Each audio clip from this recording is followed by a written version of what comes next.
Imagine flying a plane so fast that the air in front of you stops acting like air and starts acting like a brick wall. Not a soft wall, a congratulations, you're about to break physics kind of wall. In 1947, while other people struggled with, alarm clocks, one man woke up and said, "Yeah, I'm gonna go punch that wall today." His name was Chuck Yeager, a man who treated danger the same way people treat weak coffee. Mild annoyance, zero fear. Most pilots were terrified of going near Mach 1. Chuck Yeager, he treated the sound barrier like a speed bump someone forgot to paint. Before Yeager's flight, breaking the sound barrier was basically considered suicide with extra steps. Pilots believed wings would snap off, engines would quit, and the plane would shake until it shredded itself. And honestly, they weren't entirely wrong. As you approached Mach 1, the air around the wings turned violent, like microscopic punches hitting every inch of the aircraft. Shockwaves formed along the fuselage, the controls stiffened, and the plane could randomly pitch, roll, or flip like it was throwing a tantrum. The Bell X-1, the aircraft designed for this madness, was shaped like a bullet because, well, a bullet had already proven it could go supersonic without exploding. That's the scientific method. Bullets go fast, let's sit inside one. Yeager wasn't theatrical. He didn't give big speeches or yell, "Let's do this," like a movie hero. He just did things, quietly, calmly, disturbingly confidently. He grew up fixing engines, hunting squirrels at long distances, and doing it all with the emotional expression of a man waiting for a bus. Danger just wasn't interesting to him. During WW2, he mastered dogfighting so well he could predict enemy moves before they made them. He wasn't superhuman, he was just absurdly good at not panicking. 2 days before the Mach 1 flight, Yeager cracked 2 ribs falling off a horse. Not during training, not doing something heroic, just a horse. He was in so much pain, he couldn't even close the cockpit.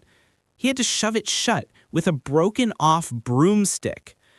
Today, people cancel plans because their back feels weird. Yeager flew an experimental rocket plane into the sound barrier while held together by stubbornness and a wooden stick. When the X-1 dropped from the B-29, it wasn't a gentle moment. It fell like a safe being pushed off a building. Yeager hit the ignition. The rocket chamber roared. He was shoved back into his seat as the aircraft accelerated like it had somewhere very important to be. As he approached Mach 0.85, the plane began to buffet, shaking aggressively as shockwaves crawled across the wings. Controls stiffened, the nose dipped. The X-1 behaved like an animal, deciding whether it wanted to cooperate or not. By Mach 0.95, everything became violent. Panels rattled, the cockpit vibrated like a shopping cart with a broken wheel going downhill. And then, at Mach 1, the chaos vanished. The plane cut through the pressure wave, and suddenly, the air became smooth again, like driving on clean glass. No explosion, no destruction, just a pop on the instruments and a calm hum.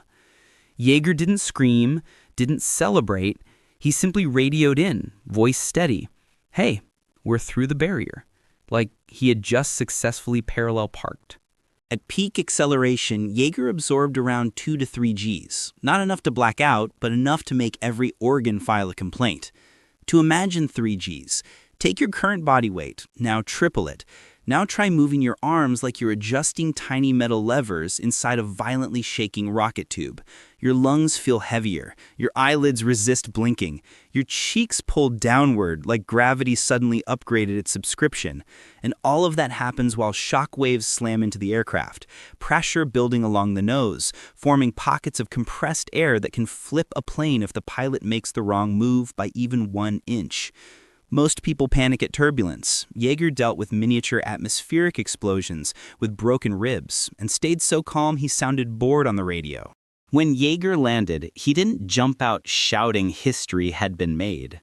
He filled out forms, calm, straightforward, like he had just finished grocery shopping. He didn't even tell his wife until she asked how his day went. He said something like, "Oh, nothing much. broke the sound barrier. This man had the emotional excitement level of a microwave. Chuck Yeager proved humans could conquer the sound barrier without exploding, melting, or vibrating into dust. His success changed aviation forever, paving the way for supersonic jets, high-altitude research, and eventually spacecraft. He didn't act like a superhero, but he pulled off something that even today feels unreal. Not because he was fearless, but because he understood fear and still pushed forward. His legacy isn't just breaking Mach 1, it's showing the world that limits aren't walls, they're invitations.